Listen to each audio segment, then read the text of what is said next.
Hello lovely souls.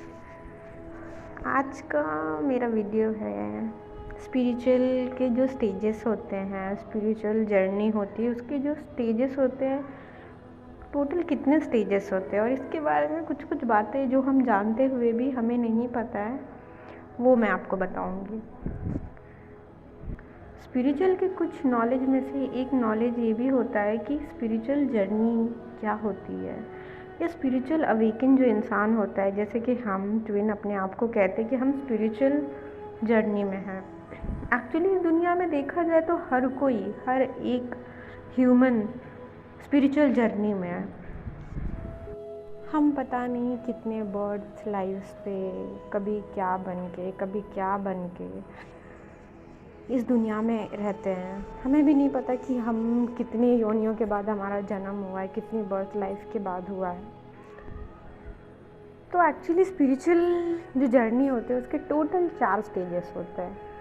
सबसे पहला stage वो होता है जब हमें हमारी अवेकनिंग होती है, अवेकन वाला स्टेज है, जिसमें हमें ऐसा लगता है कि कुछ दर्द हुआ, कुछ दुख हुआ, या तो किसी का ब्रेकअप हो गया, या तो कोई छोड़ के चला गया, या फिर कुछ ऐसा हुआ जिसकी वजह से उसे थोड़ा सा ऐसा हिला दिया जाता है ना, जैसे कि भूकंप आता है, लोग हिल जाते हैं, उसके बाद सतर्क हो जाते हैं। तो एक अवेकनिंग का स्टेज कि वो अवेकन हो गए कि नहीं, जो अभी तक मैं लाइफ जी रही थी वो गलत है, कुछ तो मेरे साथ गलत है। उस टाइम पहली बार हम रिकॉग्नाइज़ करते हैं कि ये कुछ तो भी गलत था मेरे साथ, मैं अपने आप पे ध्यान नहीं दे रही थी, या कुछ तो भी मेरे में मिसिंग है। वो फर्स्ट स्टेज रहता है। उसको मैं और अच्छे से बताऊँ तो जब आप अपने आप को, वो वाला जो एक बात होती है ना कि आप हर चीज़ को एक विक्टिम मोड का भी स्टेज बोल सकते हैं, कि उस टाइम आप हर चीज़ के लिए खुद को ब्लेम करते थे कि अगर कुछ, मेरी तो किस्मत ही ख़राब है, मैं ही ऐसी दिखती हूँ, मैं ना बहुत बुरी दिखती हूँ, मेरे तो मम्मी पापा ही ऐसे हैं, मेरे साथ हमेशा ऐसे ही होता है, मेरा ही रिजेक्शन होता है, मुझे ही लोग रिजेक्ट करते हैं, प्यार में मुझे ही रिजेक्शन मिलता है। तो ये हर चीज़ का ब्लेम जो आपने अपने ऊपर लिया है, तो ब्लेम को नेगेटिव तरीके से लिया है।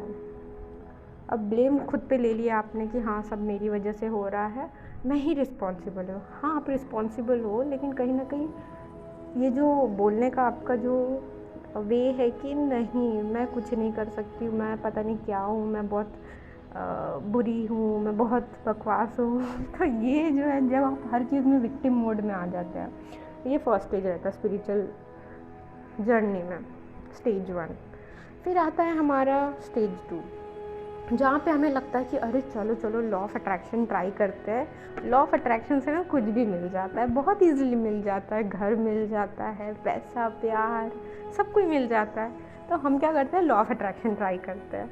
अब लॉ अट्रैक्शन में मिल तो जाता है, उसका एक सिंपल सा हिडन सीक्रेट ये है कि लॉ ऑफ अट्रैक्शन हमें करने की ज़रूरत ही नहीं पड़ती है जो हम ट्राई करते हैं ना, एक्चुअली वो चीज़ें अगर हम पूरी तरीके से, हमारा माइंड क्लीन हो, बॉडी पूरी प्योर है, सोल पूरी प्योर है, और हमारे अंदर जो थॉट्स चल रहे हैं वो पॉजिटिव है, तो ऑब्वियसली जो हमारे लिए जो सबसे बेस्ट है वो अपने आप अट्रैक्ट होगा।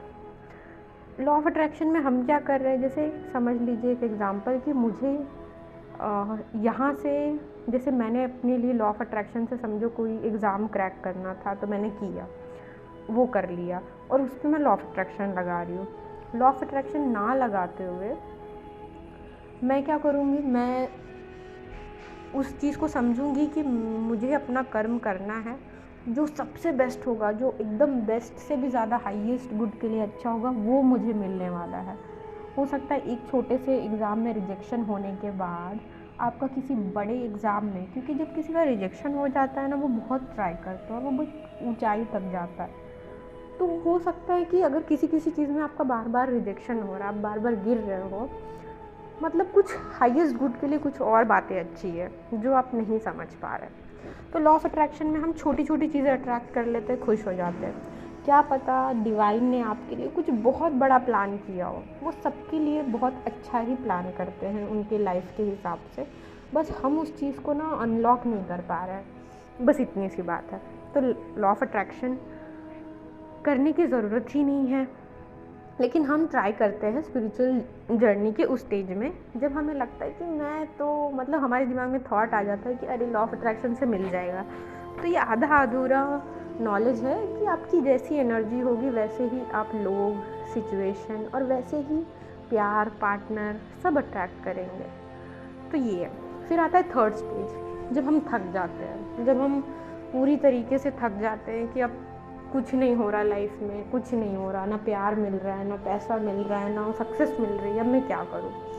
तो उस स्टेज पे हम आ जाते हैं सरेंडर कि भगवान आपने मुझे बनाया है। ये वो स्टेज होती है जो बहुत ज़रूरी इम्पोर्टेंट स्टेज होती है। इस स्टेज में पता है, ये जो स्टेज है इसमें मतलब स्पिरिचुअल भाषा में ये एक ऐसी स्टेज है सरेंडर की कि एक बच्चा पूरी दुनिया ट्रैवल कर रहा है, भटक रहा है, योनियों में भटक रहा है। फिर जब उसने ह्यूमन के इसमें जन्म लिया तो अब वो कुछ भी कर रहा है, उसको मज़ा ही नहीं आ रहा। खा रहा है, बड़े होटल में खा रहा है, मज़ा नहीं आ रहा। खा लिया, टेस्ट पता चल गया, घूम लिया, कुछ मज़ा नहीं आ रहा। लाइफ में प्यार भी मिल गया, कुछ मज़ा नहीं आ रहा। सब कुछ बहुत परफेक्ट है, बड़ा घर है, गाड़ी है, पैसा है। जिसके पास नहीं भी है उसे किसी चीज़ की इच्छा नहीं रहेगी, कोई डिज़ायर नहीं रहेगी। तब आए हम सरेंडर की स्टेज पर। इसलिए कहते हैं कि आप डिज़ायर मत रखिए, क्योंकि डिज़ायर नहीं रखेंगे तो आप इस माया से बचे हुए रहेंगे। ये जो ग्लैमर वाली दुनिया आपको दिखती है उससे बचे रहेंगे, क्योंकि ये आपको कहीं ना कहीं फंसा देती है। तो आप आए, फिर ये बच्चा ना हमेशा कोशिश करेगा अपने पिता के पास जाने की।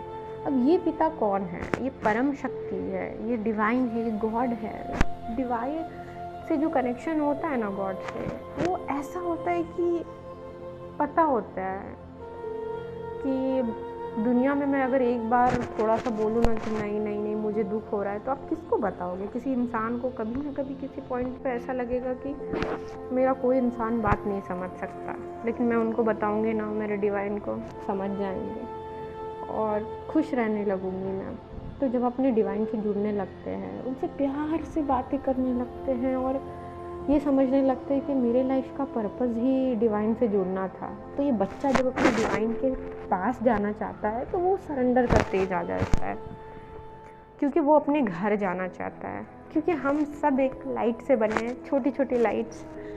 तो हम किसी बड़ी लाइट का हिस्सा है, किसी बड़े लाइट का, और वो लाइट है जिससे हम बन के आए हैं और जिसकी तरफ हमें वापस जाना है।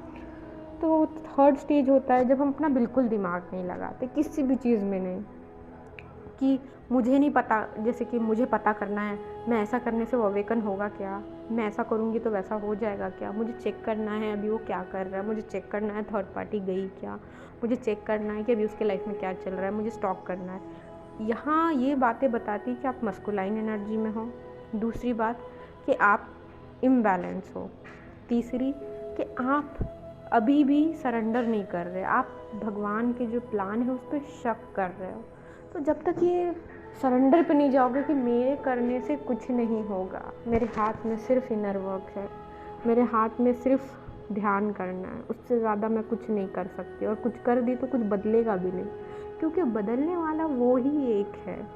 वो चाहे तो आपको 2 मिनट में मिला देंगे। इस प्लान को जब आपको पता ही है कि ऐसी ही बात है तो आपको समझ जाइए, आप सर छोड़ दीजिए सब कुछ। ये कोशिश करना, ये चेक करना, या फिर DMDF के वीडियोस देखना, ये सब बंद कर दीजिए। ये चीज़ ही है कि आपका ध्यान अभी भी वहीं है, झुकाव वहीं है।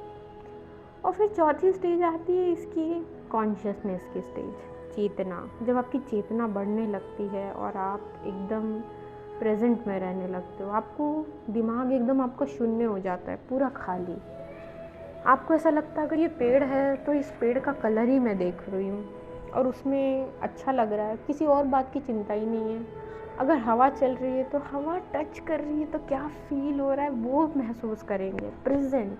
आटा गूंद रहे हो तो आटे के टेक्सचर को आप फील करने लगेंगे, रोटी के गोल आकार को आप देखने लगेंगे। यही है कि जो अभी हो रहा है वही सच है, कल का किसी को नहीं पता, क्योंकि आज ही चल के कल बनता है। कल कुछ नहीं होता, वो एक इल्यूजन है। आज का ही दिन हमें अच्छे से प्रेजेंट में जीना है, और जब आप पूरी तरीके से प्रेजेंट होगे आपको जीने का मन करेगा, मज़ा आएगा।